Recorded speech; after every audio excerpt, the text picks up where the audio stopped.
Le 13 octobre 1884, après avoir célébré la Sainte Messe dans la chapelle Vaticane, le pape Léon XIII, s'apprêtant à quitter le pied de l'autel, entendit un dialogue entre notre Seigneur Jésus-Christ et Satan.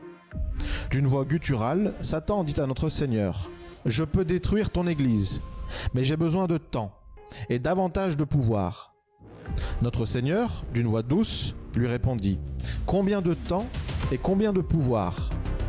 75 à 100 ans, et un plus grand pouvoir sur ceux qui se mettent à mon service, répondit Satan.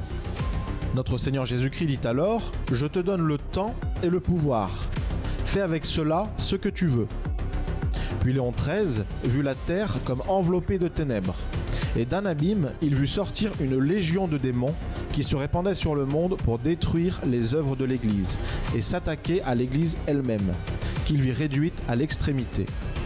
Alors Saint Michel apparut et refoula les mauvais esprits dans l'abîme. Il vit Saint Michel intervenir non à ce moment, mais bien plus tard, quand les personnes multiplieraient leurs prières ferventes envers l'archange. À l'issue de cette vision, Léon XIII rédigea 2 documents.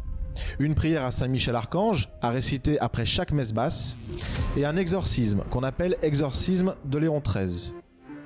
La récitation de cette prière à Saint Michel Archange à la fin de chaque messe basse fut supprimée en 1964 sous Paul VI. Quant à l'exorcisme de Léon XIII, celui-ci souhaitait qu'il soit récité par les fidèles et par les clercs.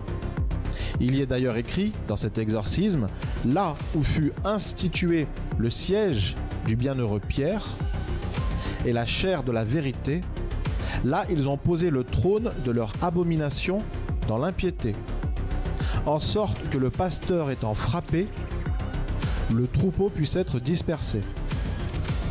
Malheureusement, en 1903, le texte de cet exorcisme de Léon XIII fut trafiqué, et une centaine d'années après sa rédaction, sa récitation, pourtant recommandée par Léon XIII, fut interdite aux fidèles par la Congrégation pour la doctrine de la foi, par un décret en date du 24 septembre 1985 sous Jean-Paul II. Ces prières gênaient-elles l'Église catholique ou les suppôts de Satan, infiltrés dans l'Église catholique pour la détruire de l'intérieur ? 100 ans, le temps maximum demandé par Satan à Jésus, dans la vision de Léon XIII, 100 ans après 1884, cela nous porte à 1984. Vatican II est passé par là. Quelle différence y a-t-il entre l'église de 1884 et celle de 1984 ? Simplement que l'église a été éclipsée, comme l'avait annoncé la très sainte Vierge Marie à la Salette le 19 septembre 1846.